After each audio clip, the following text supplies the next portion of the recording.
Well, hello everyone, and as usual, welcome back to the Fine Watches podcast.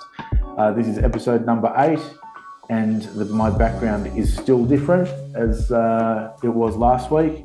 I'm still in Japan, and today's episode is all about the watch situation in Japan, the manufacturers, the retail situation, second-hand market, amazing.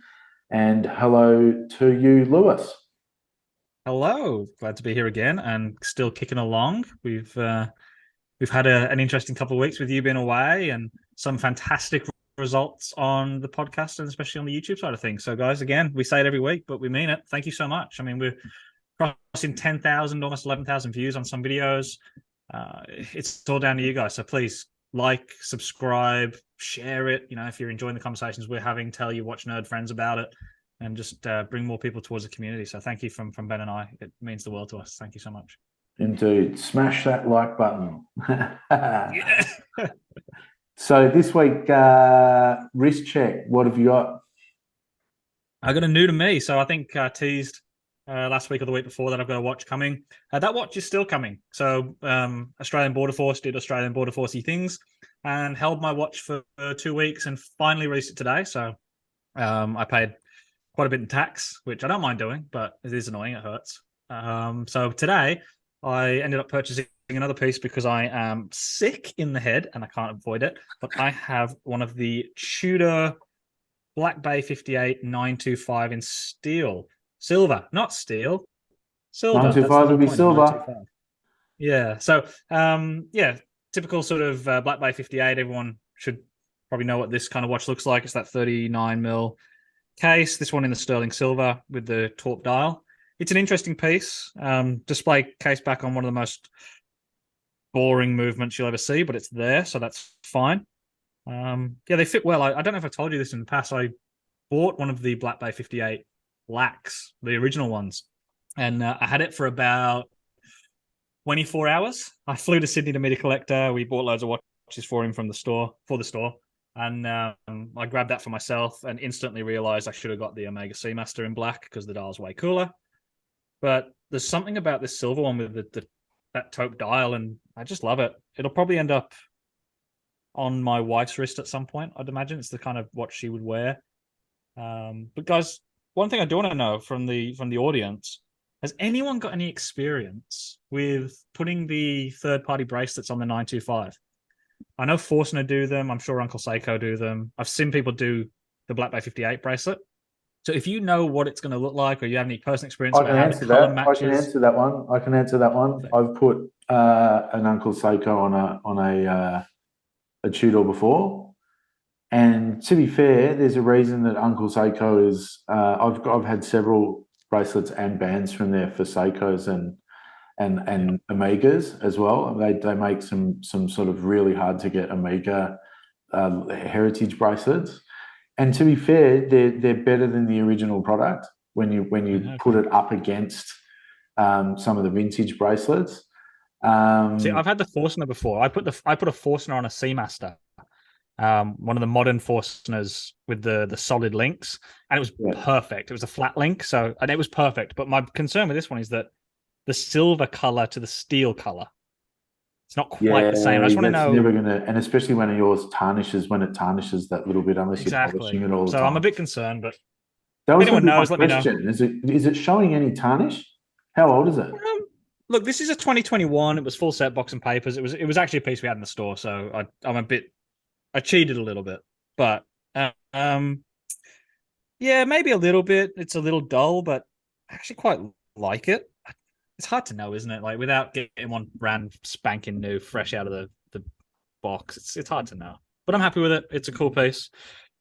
Yeah, it'll serve me until, which I think my other watch, that should be this one, should be arriving tomorrow. So on the next episode, I'll be making sure I'm wearing that piece. That's cool. That's exciting. But Ben, what That's is exciting. on Well, the wrist? I'm on my travel mission still, so I've got my trusty rainbow flyback. That said, I bought a similar watch to what you're wearing actually, in that I got a Zenith flyback the Chronometro Tipo CP2, sort of old style chrono, and that's got sort of a dulled off case, and it's I wish I'd worn it actually because it's really really nice. Amongst a few other little bits and pieces, and the other one that I picked up, which I can't believe I didn't wear for this because it's just spectacular, is an Omega Seamaster soccer timer, which I'll flash a picture up during on the edit. But it's such a nice watch, and it's, aside from the faded hands, like it could have been removed from an Omega store in 1971 yesterday. It is so untouched. It's amazing. So you showed me a photo of this when you bought it, and I was quite jealous. But there was another watch that you were going to pick up as well. Like you've had some good deals out there. That soccer timer is really really nice, really interesting, quirky little piece. It's a good one. It's beautiful, and I think just talking about some of the other things, and I guess segueing straight into the Japan situation, is the thing about that I love about watch shopping here is, okay, like, you can walk into a store and how many Daytonas do you want? Like there are stores, literally you walk in and there's 20 to 30 Daytonas on display and all available to walk out that day. No problem whatsoever. And it's only the very biggest dealers in Melbourne and in Australia, in Gold Coast and Sydney or wherever, who ever have Daytonas, just because if you get one or two, they're gone before they hit the shelves usually.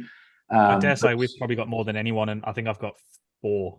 So I was going to say, like, what have you got? 2, 4? Like, and in these stores, you walk in and there is a small store has 10, and that's Daytonas only. And then how many Yachtmasters do you want? How many GMTs do you want of whatever color you want? How many Hulks do you want? Like, it's just crazy, absolutely crazy. But that's kind of, and as I've said before, like, okay, great, Rolex, excellent. But there are so many interesting bits and pieces. And when I say interesting, I mean, leaving completely aside, the Movado cushion case right next to the TV case that are still burning a hole in my should I get them or not consideration corner.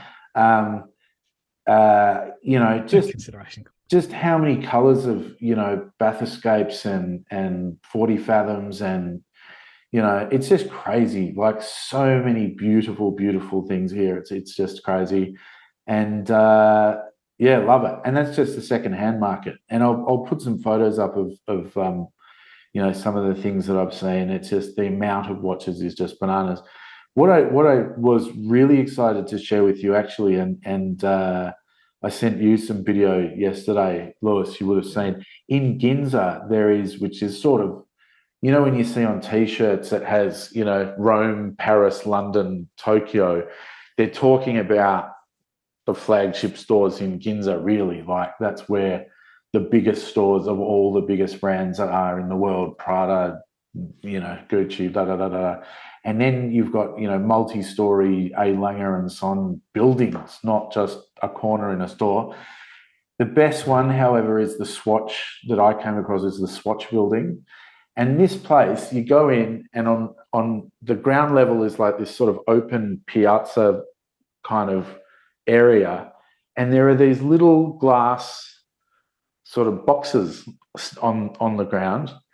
And then you get into one of those, and it's got, Omega up on the wall, and it's got a few Omegas in a box. You press the button, and it either goes up or drops down into the ground, but takes you to the Omega section of their flagship building in Ginza. So you step out of the Omega lift into the Omega boutique in this building, and then you get back into it and go and leave. And I'll put the video up so people know what we're talking about. But it is ridiculous, and there's unlike a lot of the ADs here, like, you walk into the Breguet or the Blancpain salon, and they are happy to pull out any watch for you. They're very very happy to look after people because they know. Isn't Like, that funny? Like I once went to the Omega boutique up in Brisbane here, which is our capital city for Queensland, obviously. It's it's the flagship store for the area, and the amount of secrecy that the sales guy had when he pulled out a central tourbillon, one of the central tourbillons that they do, and he pulls it out and he's like, "Oh, I've got to be really careful, like who I show this to. Can't, just come over here quietly," because we were friends, and I was like, "Mate, yeah, that's really cool. It's a great watch, but is it that kind of watch? I mean, are you like?" I have a watch in the store that's owned by an astronaut. Like it's an astronaut's personal watch, and it's just in the shop. Anyone can have a look at it. Anyone can try it. It's 100 and something grand. Like it's a one of a kind. And this guy, the way he treated this thing was like, I don't know. No one else got to see it, so you can't just walk in and be like, I know it's there. Whereas, like you were saying, in Japan, you go in, you're like, "Hey, you got any central tourbillons? Oh, here's 4." Like, it's yeah, ridiculous. yeah. And which color variant did you want that you didn't even know you wanted because you've only ever seen it in one color in Australia, and that was in a magazine? Like, it's not.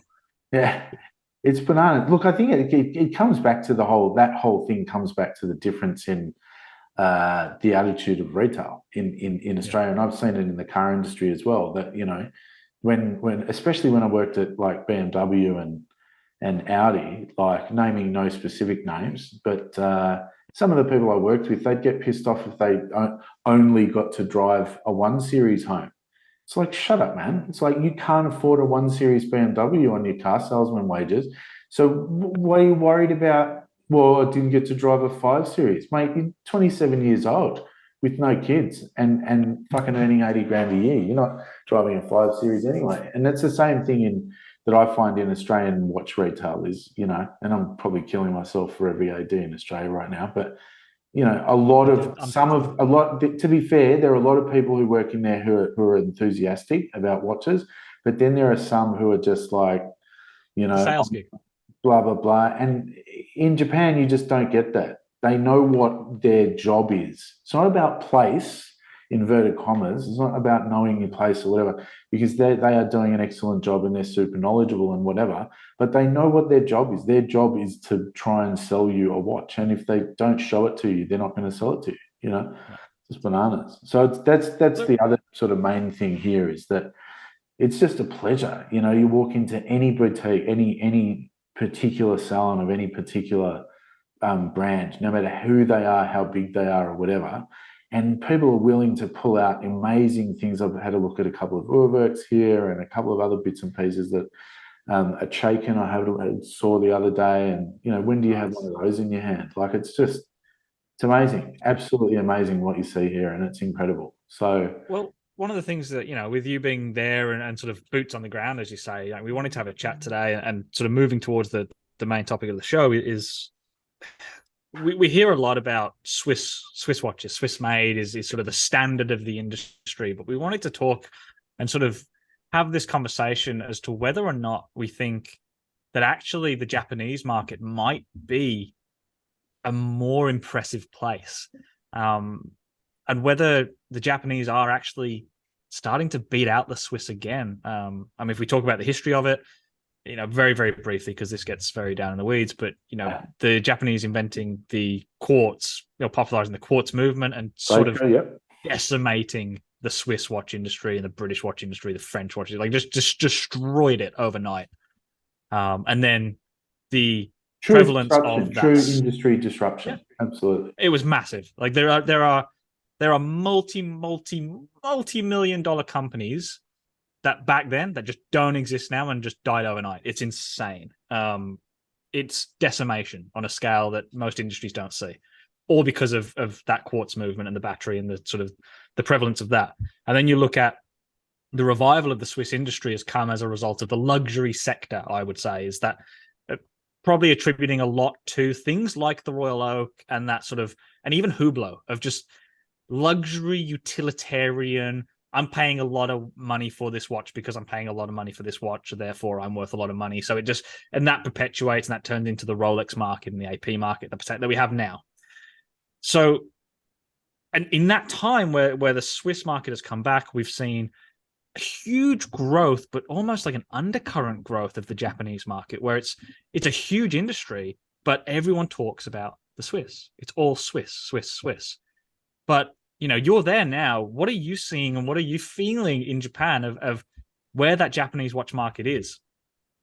Well, I think you sort of can't talk about why. Okay, so I'll state the position up front, and that is that I think that some Japanese-made watches are every bit as good, if not better than, the very best of the Swiss. So, we've talked about the Horomario Grand Seiko Patek Philippe viral post about the underside of the hands and all that sort of stuff, right? Yeah.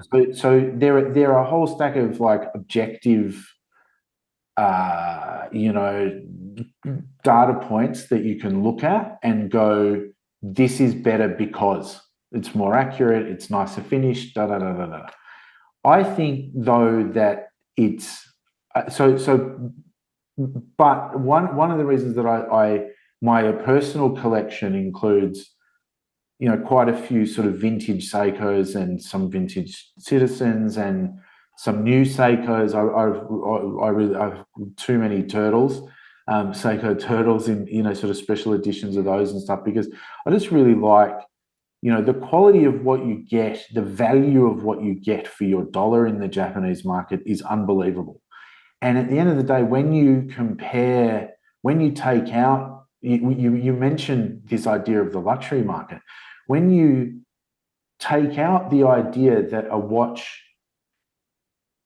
should be or in any way needs to be an item of luxury, and you think about the fact that a watch is like a good pair of glasses or a good mattress or a good washing machine, or like the things that a fridge, like the things that you should actually spend a bit of money on and buy something of good quality that's potentially going to last you a lifetime.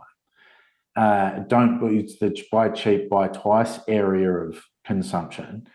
Is Japan does that arguably better than anybody else. Like I think that in the same way that a Toyota Hilux is the best utilitarian truck in the world, a Toyota Corolla is probably the best commuter car in the world. All the Nissan fanboys are coming for us, mate. Yeah, what are you come doing? for me. I don't give a shit. Like again, having worked in cars, like you go to any dealership and talk to the mechanics, and they will tell you that Toyotas are the best cars on the road in terms of. I mean, I personally don't like their aesthetic. I think the interiors are cheap and da da da. But at the end of the day, when we remove ourselves from our lucky position of looking at watches for 20 grand or handling watches through our hands for that sort of money and more, thinking that $2,000 is not that much money for a watch or whatever. It's a shitload of money for the average person. That is a ridiculous amount of money, but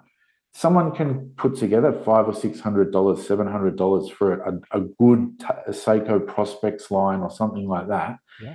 And that watch is arguably, for that person's purpose, which is not to impress anybody, every bit as good a watch as nearly a Rolex, and certainly things like Oris and Longines and all that sort of stuff. Anything with an ETA movement in it is absolutely equivalent, if not better. And it's But I think on that end of the $1,000. scale, though, if we're talking about just that entry level, like true entry level mechanical pieces or even quartz pieces, and we're talking about Prospects and Seikos, I really don't think, off the top of my head anyway, that the Swiss even have a market there. Maybe like some Tissot, like some quartz Tissot, but do the Swiss really have anything that can compete with entry level Citizen, Seiko, Orient? Like, I don't think they do. I think that's sort of in the bulk and the mass market of it. That's where Japan shines, in that utilitarian, perspective. Like you say, that just, I got $400. I need something that's going to last me 10 years. And man, Seiko, Citizen, Orient, like they'll do it. There's nothing all day, every day. better. But there, that's where it's different. That's where it's different. And I guess that sort of went on along.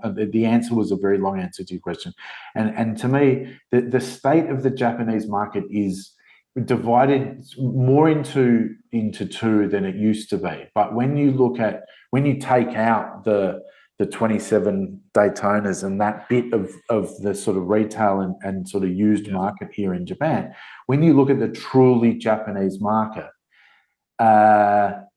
you know, it's about, you only have to look at the name of Citizen, right? It was their very first pocket watch came out in the 20s. It didn't even have a name, and they asked the mayor of Tokyo, name this watch, and he named it in the spirit that every citizen should have one. So the watch was called the Citizen, and that specific model was called the Citizen, and then it maintained the name. And that is the spirit with which Seiko and Citizen, and, you know, as a side thing too, for everyone. It's the everyman watch, right?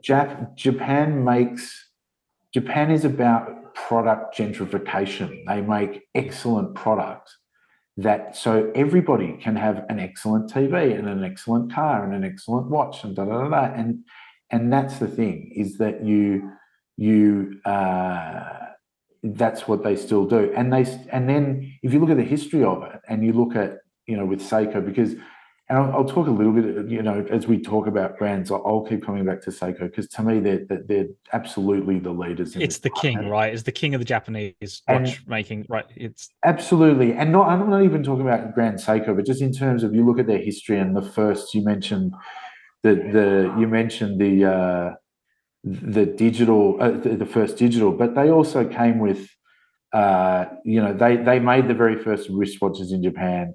They came up with the first automatic chronograph days apart from the El Primero, so that was sort of debatable to this day. And there's probably guys in Switzerland, guys in Japan who hate each other still because of it. But, you know, some like 90-year-old bloke. Yeah, they made the, you know, the best dive watches back in the day. You know, so they make this amazing product, but it's but they also, with the Grand Seiko project, they, typical of Japanese, they want to do things that, because the entire culture is oriented around craftsmanship and mastery of anything, whether it's making tea or cooking yakitori chicken sticks. Mastery of trade, right? That's it. Mastery of trade. Absolutely. What I do better than any, you know, it is the best of what I can do, no matter what, if it's just data entry or, you know, just selling things at a store, or it's crafting intricate timepieces. It is, I will do what I can to the best of my ability. It's you look at the people in the subways in Japan. There are cleaners, and one of the things that they do is they hold the sponge to clean the escalator belt thing, hand belt thing. And you look at those people, you give them a smile, and in most countries, those people are so broken because they're seen to be at the bottom of the society and all this. You give them a smile and they don't know what to do. Whereas in Japan, you give them a smile and they're smiling back, and then because they have a pride that, you know, it's because of them that the subway is clean, you know, and that's the thing I love about the Japanese society, and it really carries over into the watch side of things. And the watch retailing side of things, people know about what they're selling. They know not only about what their company did with this particular tourbillon or whatever, but they know about what a tourbillon is and why it came about and everything, you know. You know, we're talking Seiko, and obviously, you know, Seiko are ubiquitous when it comes to Japanese markets. But what do you think of Seiko today? I mean, I would have said 5 years ago, Seiko was in a really good spot. They were sort of priced alone. They were affordable, entry luxury, taking on, you know, the Tissot's of the world, even to the Oris's of the world, and they were really, really in their own little market. But like we've seen recently, Seiko and Grand Seiko, those lines are blurry now. And to me, I really liked when there was two distinct levels to Seiko. And obviously there's the third level that we'll talk about today in Cradle. But the two distinct levels were like Grand Seiko, who were fighting at Omega and Rolex. And then there was Seiko that were just taking over that entry level. But now I'm not so sure that Seiko itself is is what it could be and probably what it was even just 5 years ago. What do you think? I think that they are certainly. I think it's spreading upwards. Guys, I've got him. I've stumped him. He's thinking. I've got him. I think no. I think it's like that litmus paper where it's soaking upwards. So I think that entry level still exists. So you can still go out with $400, $500, whatever, and buy a really, really good Seiko. Yeah. And it's beautifully finished, and the weight of the bracelet is excellent, and all that sort of stuff. But I agree, and it's a little bit of a mystery to me. Is that that Prospex is probably where it's most evident. Why do they do that? Well, look, I think part of it is probably, and I went to the flagship store in Ginza, which is where the original owner of Seiko built the sort of Ginza watch clock tower, the famous Seiko Tower, which was the headquarters of the company for a long time, and is now a beautiful sort of world flagship store for the brand, and a nice museum upstairs, which I would share photos with, but there are no photo signs, and they enforce it in there because I tried. But and it's beautiful history of all the models and everything. So I urge people, if they are in Ginza, to go in Tokyo, to go to Ginza and check it out, because it's fascinating. But there's several things. I think, first of all, the general watch market has just gone up. Everything, Tissot, Longines, everything has all gone up. So not just Rolex and everything, but everything's been dragged up from underneath. You used to be able to buy a secondhand and retail prices, Seamaster or Speedmaster for $1,500, and now you can't buy anything of any quality and condition at all for under $5. Like, so, that it's the whole market. I think, though, where Seiko has moved, where that litmus at the top has kind of soaked upwards, has been just their quality. So I think that if you look at some of the really top end Prospex dive watches that retail at $3,000, $3 or $4 or whatever, where they weren't really there before, if you took the labels off to really high end dive watches, so that and I'm going to, I don't know, people are going to scream, but maybe, I don't know, a Bathyscaphe, maybe a Jaeger, dive watch or something. And I'm not talking about inside or whatever, but the level of finish on those watches is, I'm not necessarily talking about movement accuracy and hand production and but like, in terms of the objective usability and finish on that watch, it's comparable to anything in the market, and you're still only paying $3,000, not $30,000 for it. Do you know what I mean? So I think that, see, that's where I push back, just lifted into a new level of. Sorry, that's my conclusion.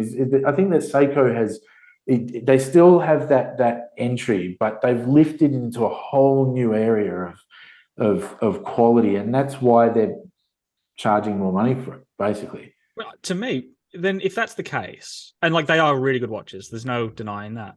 But those top end Seikos, why wouldn't they just call them Grand Seikos? Because what you're doing, to me, what it sends a message to me as a consumer is saying, our low end stuff, our like budget entry level stuff, right, is either a really, really good value deal, or our Grand Seiko range is really overpriced.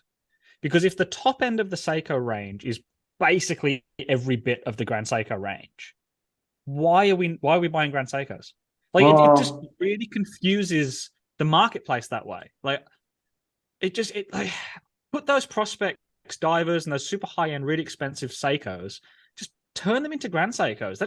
It doesn't need to be in the Seiko range, because then that's one brand doing it all.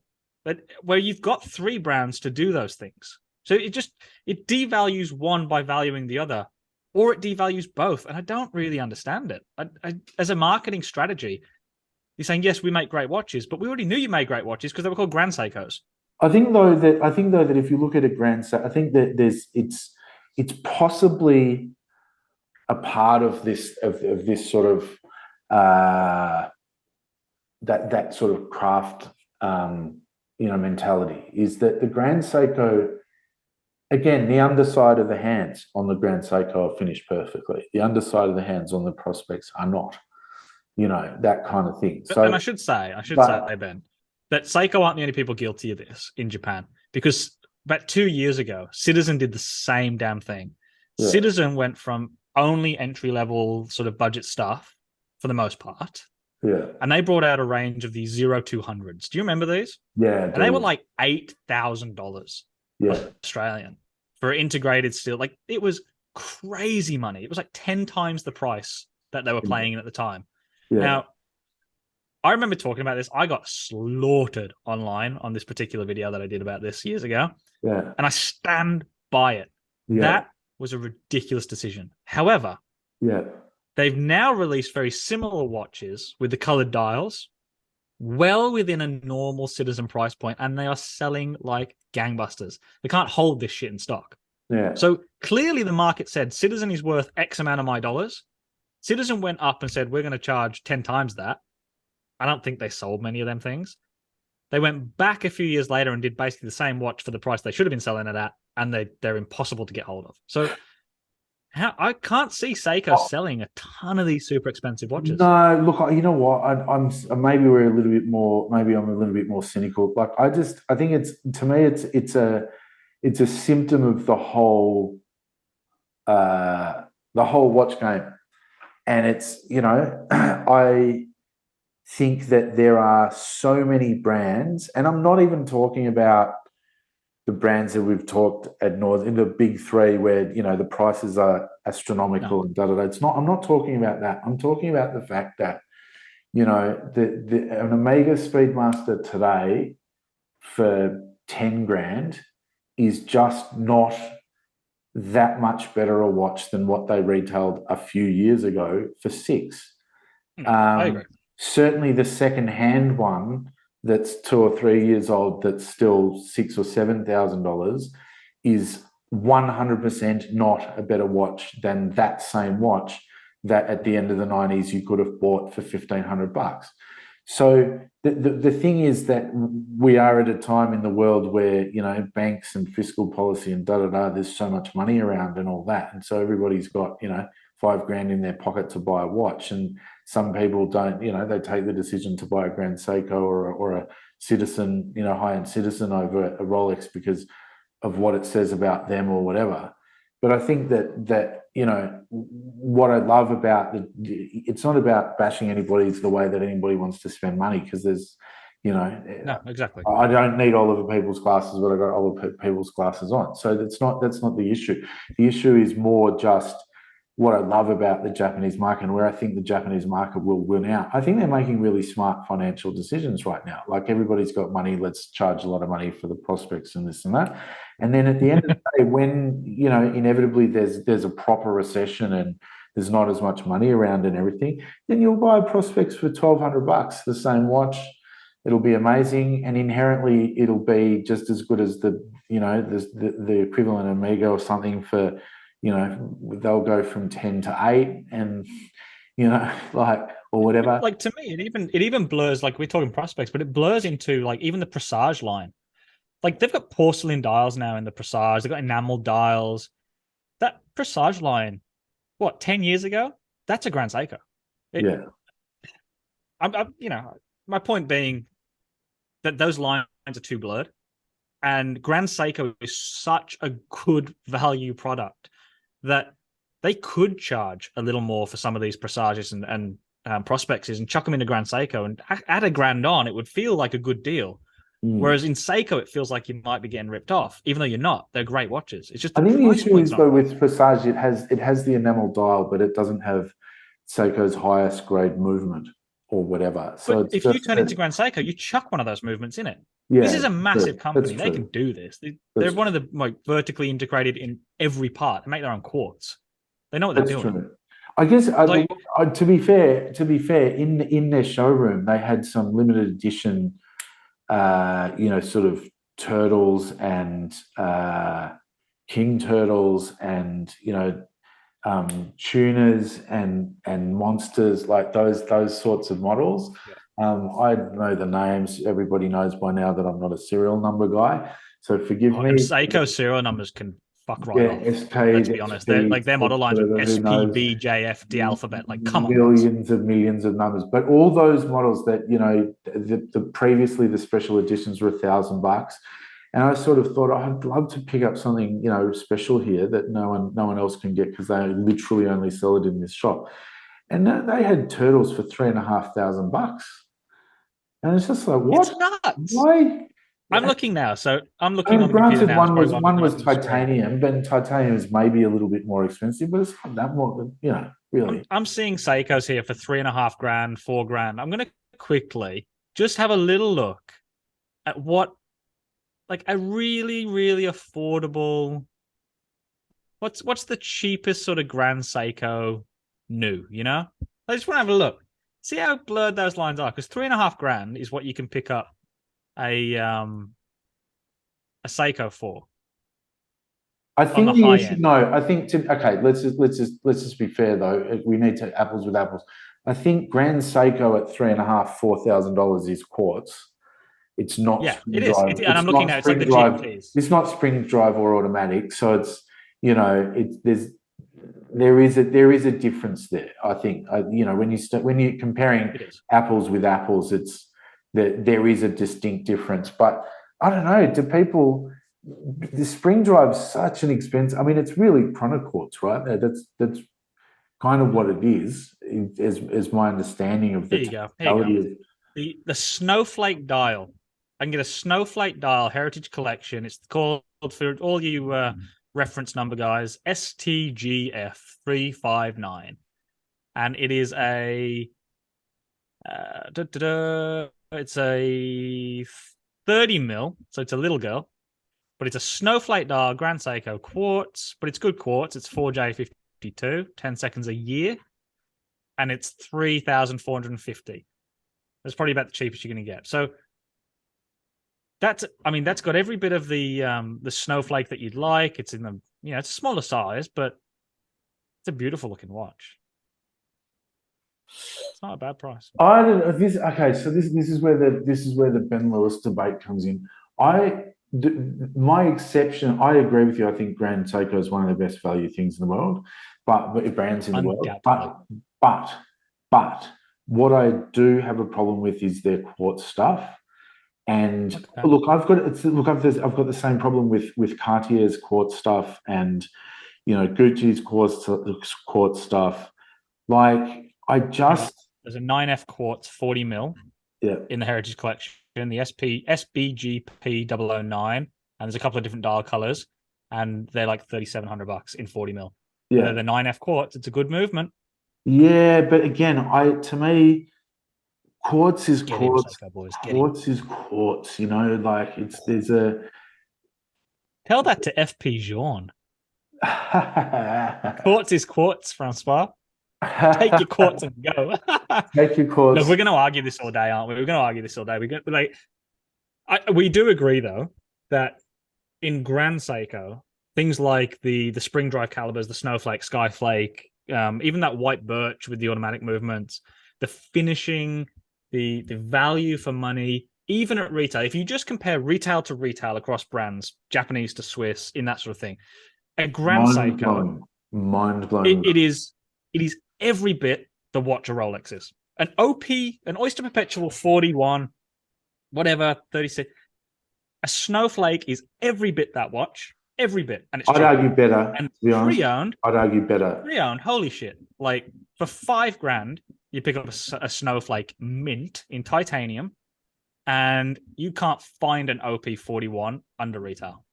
And the Snowflake rings around it. Even a date just in steel, like smooth oyster date just, compared to a Snowflake. Give me the Snowflake every day of the week. It's a better watch. Oh, look, I'll go beyond that, and I'll say I have heard, and I'll keep the names well out of this, but I've had two Melbourne watchmakers tell me that they think that Grand Seiko at its best is comparable, if not better than some Patek Philippe. You know what? And I'd that's go with that watchmakers. because That's not those are the guys who yeah, don't give a rat's ass about brand whatsoever. They are mechanics, and no, they I'd do pay that. not. They don't care, and they're looking at how the thing works and all the rest of it. And I've had two very very long term knowledgeable watchmakers tell me that they think that Grand Seiko, in comparable movements, automatic or mechanical movements, are every bit as good as Patek at its best. So there you go. For $3,000 or $4,000, you are buying a Patek level date or day date or time only watch. It's unarguable value. It's absolutely unarguable value, and that's the good thing about Japan. I think I think value is we've definitely covered off value. I think I think that Japan's watch uh, market is really interesting as well. So you mentioned Credo before. You look at what they make. It's really really interesting and very experimental. There's some amazing shapes over the years for both men and women, not just in the 70s, I might add. And Seiko made a television watch. People think it was Sony. I think they worked together with Sony on the electronics or whatever, but that was a Seiko watch. The first TV watch was Seiko. So they take these crazy risks to do all sorts of really, really interesting things. And in an industry really where we've touched on it before that, Breguet did all the work in the 1700s or whatever, along with a few other true Swiss pioneers. This is an industry where people are still pushing boundaries, which is really, really interesting as well. And what's so great at the moment that we're seeing with Japan is as the watch industry and the watch world is expanding and exploding, we're seeing the rise of independence in Switzerland. We're seeing them all over the world. The rise of Japanese independence is so encouraging.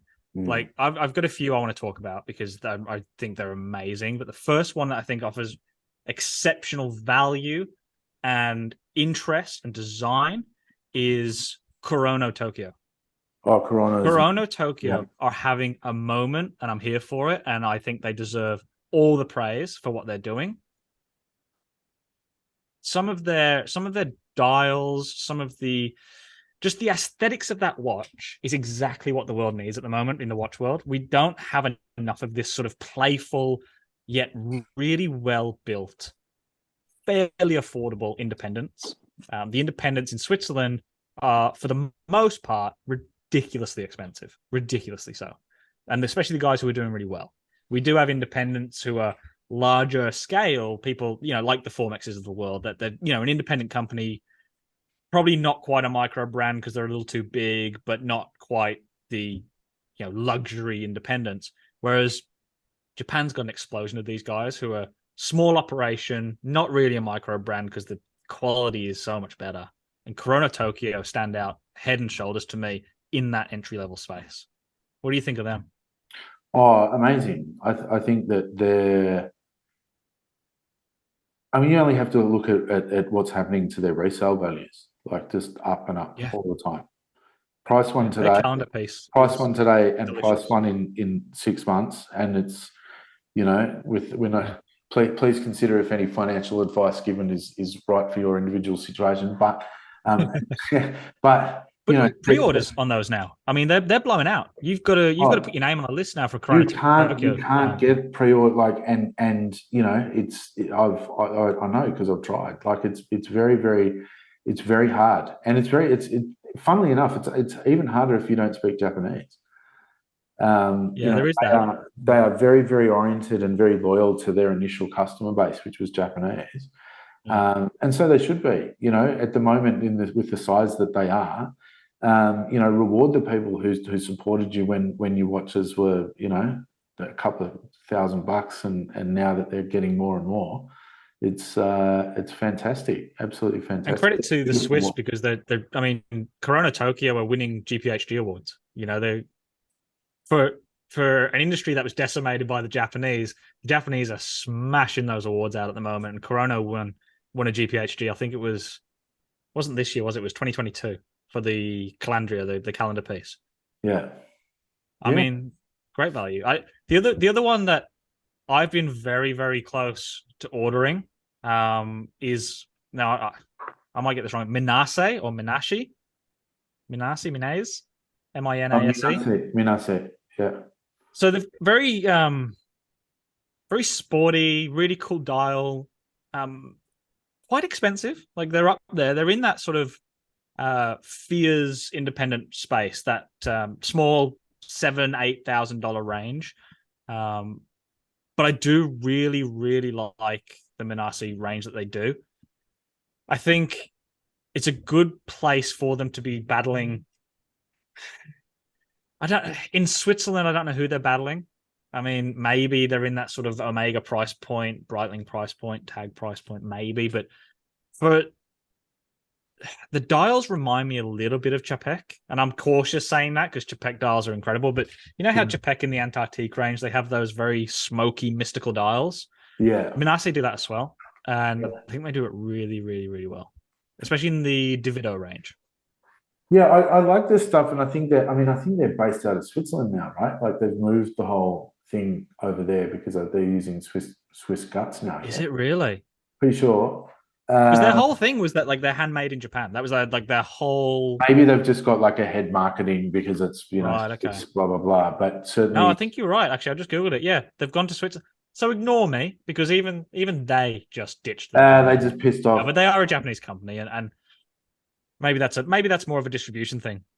You know what? You know which one really caught my eye, and they're cheap and cheerful, and I think they're awesome. Is Kuoe, which is they're like a Kyoto brand.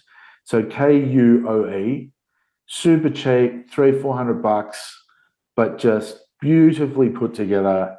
Right. Little cheapy, but they are just beautiful.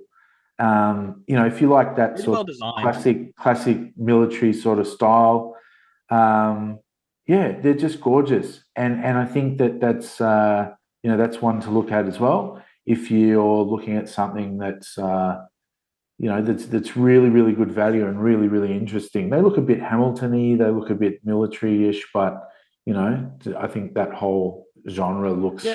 I mean, they've got one. I'm just looking now at you said it. They've got one. It's like a cushion case, a military style dial, almost like Breguet style numerals as well, called the Royal Smith.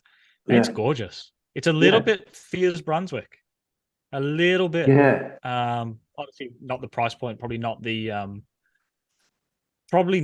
quite the craftsmanship that goes into those Fears watches, because that's quite incredible when you get into the story of what they do. But that's a really cool watch. They're beautiful. They're really, really that Royal Smith is great. I really love their whole range actually. Like the military one is probably my favorite. The Old Smith. Yeah, good. Old Smith's great, great style. I asked Callum in the store today because I was told him what we were talking about, and straight away on the independence thing, he goes, Hajime Osoka. Hajime Osoka with the tourbillons they're doing. They are, when you're talking about high end now, when we're talking real high end, and Ben was saying earlier that the top of the Japanese market is every bit the top of the Swiss. This is where we're talking about. It is these guys with Project T tourbillons, the Tourbillon Pura. It's amazing. They're skeletonized chronographs. Like Hajime Osoka that is watchmaking at its finest. Yeah, absolutely amazing. And Hajime Osoka is the CEO of Chrono as well. So he's the man himself is a genius, and up there with any of the Swiss masters, at the moment, I think. Yeah. And look, that's a whole alternative episode that we really should be talking about, is that these sort of high-end crafts guys, because we talk about independent brands, and there are a lot of independent smaller brands that get parts from other people, or they design things and they have things made relatively affordably or whatever. And then there are watchmakers that make watches start to finish. One guy at a desk with a little piece of wood polishing a Yeah, elephant's bridge exactly. for Or even a team that they have a case person and a hands person or whatever. But it is one company that makes the whole thing. They might source a spring from somewhere or something like that. But they make the whole thing. And Hajime Asoka is the man himself is a genius. He's also a photographer, by the way. And when you see, just because he hasn't got enough going on, and he doesn't make me jealous about my life. He does incredible photography, and there are some geniuses of watch photography out there. But if you follow him on, socials and on LinkedIn and whatever, his watch photography is every bit as good as his watches as well. So, crazy, isn't it? Yeah, unbelievable. He is a genius. I did reach out to him to talk to him on the podcast before, but he is reluctant. Rightfully saw that you were below his station. There's that, but that's the beauty of I think craftspeople in Japan is that you go into a place where this person is the most renowned chef in the town or whatever, but they are humbly grateful that you come and you love their craft. And I would be certain that he would have the same attitude. He just doesn't want to let an interviewer down in English because he was uncomfortable about his English, interview level or whatever. But he speaks, very common in English. And the last brand that came to mind was, and again, I'm terrible. You're better at these names because you got more Japanese than I do. But Naoya-Hida. That's good. Naoyahida. Naoya-Hida. So super, super expensive, like $30,000-$40,000. But really delicately made dress watches. Probably the one that people know is the moon phase. It's got like the gold moon phase with the smiley face in it. That's probably the one that people know. Yeah. But they got a whole range of just like more dressy, very elegant, just gorgeously finished, and in that typical like Japanese style in the high end where you see the proportions are just so well thought out. They're so perfectly placed that you put these things on your wrist and they just belong there. Some watches, it's an instrument that you wear and it wears you. Like some APs are a bit like that, like some of the offshores. Who else is guilty of that? Hublots, Richard Mille. Hublot can be, yeah. Even on the high end, like Grubel Forsey, some of those things can wear you. Like, yeah. But most of these high-end Japanese watches, like 38, 39, 40 mil, they're very clever about that. It will fit you. The case is curved, lovely. They just melt to you. And Naoya-Hida is one of those, I find. Just some of the most beautiful dress watches you'll ever see.